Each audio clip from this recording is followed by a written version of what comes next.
আজ আপনাদেরকে দেখাবো গরিবের বারবিকিউ ফিশ। এই গরিবের বারবিকিউ ফিশটা আমি রেস্টুরেন্টে কিভাবে করেছি আজ আপনাদের সাথে সম্পূর্ণ রেসিপিটা শেয়ার করব। আমার এখানে তেলাপিয়া মাছ দিয়ে এই গরিবের বারবিকিউ ফিশটা তৈরি করব।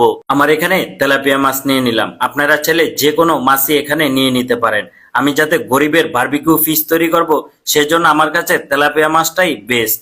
এমনকি তেলাপিয়া মাছের বারবিকিউটা রেস্টুরেন্টে কিন্তু খুবই জনপ্রিয় একটা আইটেম। এমনকি রেস্টুরেন্টে ইউজ পরিমাণ এই তেলাপিয়া মাছ সেল হয়ে থাকে। এমনকি বিভিন্ন ফুড কার্টে বিভিন্ন লোকেশনে এই তেলাপিয়া মাছের বারবিকিউ সেল করে থাকে।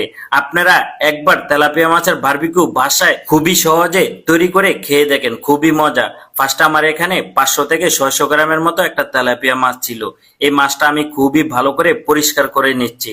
আমি খুবই সুন্দর করে কাঁটাগুলো কিন্তু ভালো করে কেটে নিয়েছি আগে, তারপরে পেটটা কেটে তারপরে এখন আমি কানগুলো খুবই ভালো করে কেটে নিচ্ছি। আপনারাও আমার মতো খুবই সুন্দর করে কেটে নেবেন। এখন মাছের উপরে আমি খুবই সুন্দর করে কেটে নিচ্ছি যাতে আমার ভিতরে মশলাটা ঢোকে। মাছের ভিতরে যদি মশলাটা ঢোকে তাহলে কিন্তু খেতেও খুবই ভালো লাগে। আমার কিন্তু মাছটা ফার্স্টে ওয়াশ করে নিয়েছি, এখন আমি আবারও ভালো করে একটু ভিনিগার আর লবণ দিয়ে ভালো করে ওয়াশ করে নিব। আপনারাও সবসময় চেষ্টা করবেন ভিনিগার, লবণ অথবা লেবু দিয়ে ভালো করে ওয়াশ করে নেওয়ার জন্য। আমি কিন্তু মাছটা খুবই ভালো করে ওয়াশ করে নিয়েছি। এখন মশলা দিয়ে দিব। ফার্স্ট এখানে 1 টেবিল চামচের মতো আদা রসুন পেস্ট দিয়ে দিলাম, তারপরে দিয়ে দিলাম স্বাদ অনুযায়ী লবণ, এখন দিয়ে দিলাম 1/2 চামচের মতো হলুদের গুঁড়া, এখন দিয়ে দিলাম 1 টেবিল চামচের মতো মরিচের গুঁড়া, তারপরে দিয়ে দিলাম 1/2 টেবিল চামচের মতো কাশ্মীরি চিলি, এখন দিয়ে দিলাম অল্প একটু জিরার গুঁড়া, তারপরে দিয়ে দিলাম ধনিয়ার গুঁড়া, এখন দিয়ে দিব গরম মশলা, তারপরে দিয়ে দিব 1 টেবিল চামচের মতো টক দই, এখন দিয়ে দিলাম 1 টেবিল চামচের মতো টমেটো সস, তারপরে দিয়ে দিলাম কিকুমির সয়া সস। সয়া সসটা 1 টেবিল চামচের মতো দিলে হবে। এখন দিয়ে দিলাম লেবুর রস। লেবুটা চাইলে আপনারা একটু বেশি দিতে পারেন, তাহলে খেতে খুবই ভালো লাগবে।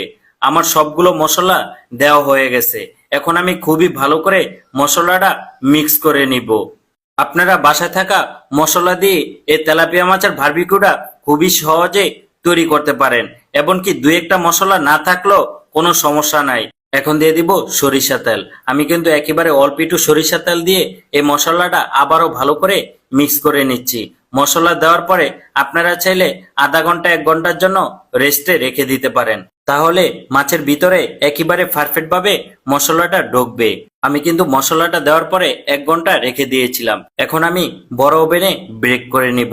আপনারা চাইলে এই তেলাপিয়া মাছটা কয়লাতে পুড়ে খেতে পারেন অথবা ফ্রাই প্যানেও পুড়ে খেতে পারেন। আমি এই ওভেনে 250 থেকে 300 ডিগ্রি তাপমাত্রায় প্রায় 25 মিনিট ব্রেক করে নিয়েছি। আপনারা চাইলে কয়লার উপরে এই তেলাপিয়া মাছটা বারবিকিউ করে খেতে পারেন। ভাই বিশ্বাস করেন, কয়লার উপরে যখন পড়বেন তখন খেলে বুঝতে পারবেন আসলে কত যে মজা হয়। আমার কাছে কয়লা ছিল না, তাই আমি ওভেনে ব্রেক করে নিয়েছি। আপনারা চাইলে কয়লার উপরে পড়তে পারেন অথবা ফ্রাই প্যানও পুড়ে খেতে পারেন। এখন খুবই সুন্দর করে উপরে দিয়ে একটু ঘি দিয়ে দিলাম। আপনারা চাইলে এখানে একটু বারবিকিউ সসও দিতে পারেন। আমি নিজে খাবো সেজন্য আমি বারবিকিউ সসটা দেইনি। বন্ধুরা, ভিডিওটা ভালো লাগলে অবশ্যই আপনারা একটু লাইক, কমেন্ট, শেয়ার করে দিবেন।